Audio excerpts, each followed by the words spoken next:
Olá, pessoal! O Dando a Letra chegou por aqui com muitas curiosidades, estatísticas e diversas histórias do futebol feminino pelo Brasil e pelo mundo. Eu sou Valéria Sense e convido você a me acompanhar. E hoje nós vamos falar sobre o espaço do futebol feminino e as lutas sociais e políticas. Então fique com a gente porque o Dando a Letra está no ar.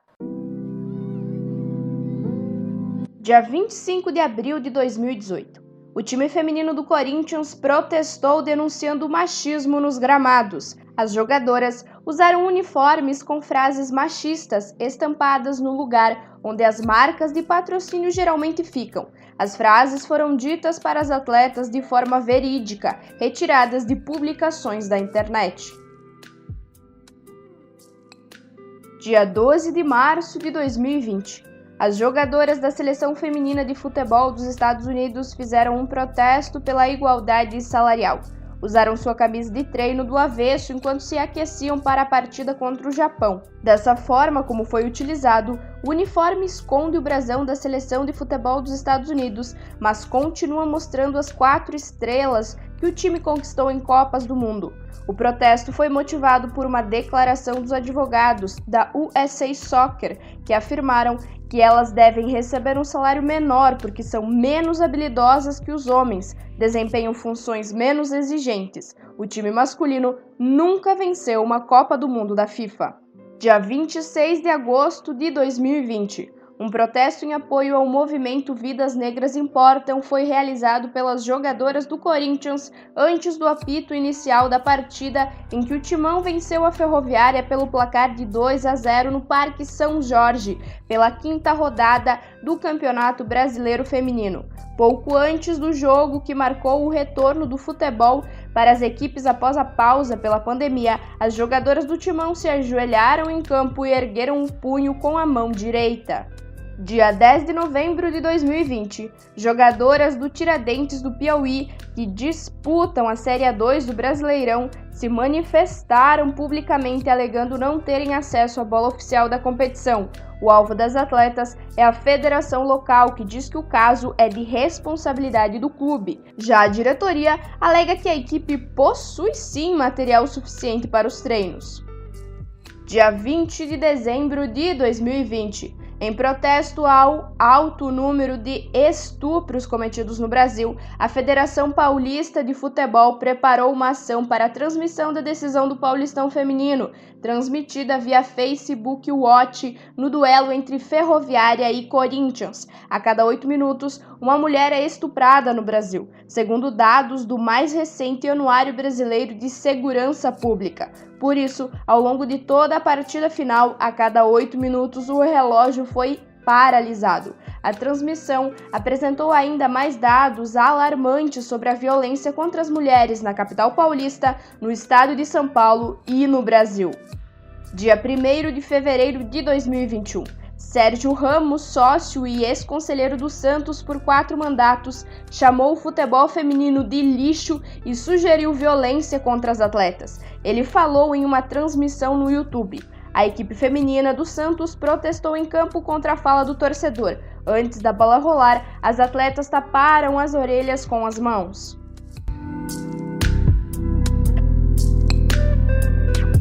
É possível que você já tenha ouvido alguém falar que nosso corpo é um espaço político, que a política está presente em tudo que nos cerca e em nós mesmos.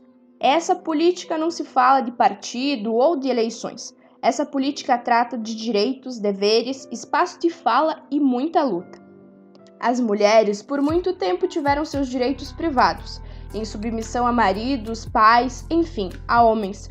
Hoje, percebemos esse cenário se alterar e assim poder fazer uso dessa política que lhes pertence, tendo a oportunidade de falar.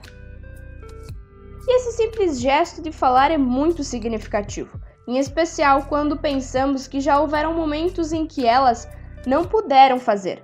Imagine você, elas jogar futebol ou falar sobre ele.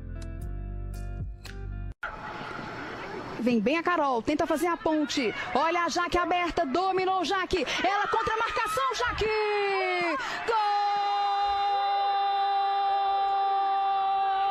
Gol do São Paulo! para comemorar muito com a Jaque. Ela teve espaço. E olha a participação da Carol. Enxergou muito bem, dominou, Jaque botou no chão, encheu o pé para tirar a chance da Michele. Coloca o São Paulo na frente, é decisão no Brasileiro Feminino e o placar tá mudado. Pela primeira vez no confronto pelas quartas de final. Jaqueline faz 1 para o São Paulo, 0 para a equipe do Santos.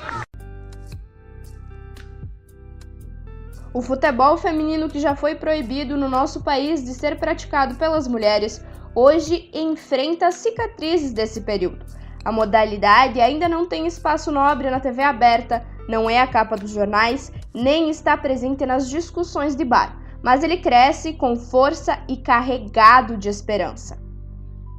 O futebol feminino tem um papel importante em dar voz às mulheres da periferia que veem no futebol uma oportunidade de mudar a vida, mudar a delas e a da sua família. Dá oportunidade de mulheres expressarem o que pensam, sentem e querem. Isso tudo com a bola nos pés. E ainda dão a oportunidade para que elas, mulheres, possam ocupar o espaço da comunicação e falar delas para elas. Nossa companheira de Jogando com Elas, a Milena Costa, é um desses exemplos de mulheres jornalistas que ocupam o espaço da comunicação para falar de futebol, representatividade e política. Acho que essa importância do futebol feminino abraçar diversas causas sociais, raciais, sobre feminismo, machismo e tudo mais, acho que isso engrandece cada vez mais o que o futebol feminino representa, né?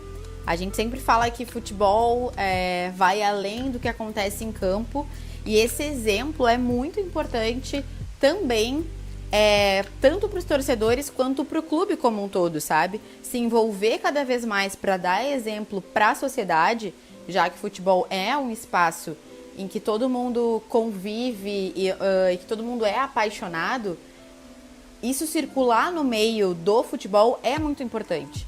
E é incrível ver o quanto o futebol feminino se importa com isso, o quanto os times se envolvem nisso, porque a gente sabe que junto com o desenvolvimento do futebol feminino, essas causas andam grudadas, assim. Então é muito massa perceber o quanto essa onda de atitudes, ações e tudo que envolve o futebol feminino correlacionado às causas sociais faz do futebol feminino algo realmente muito diferente.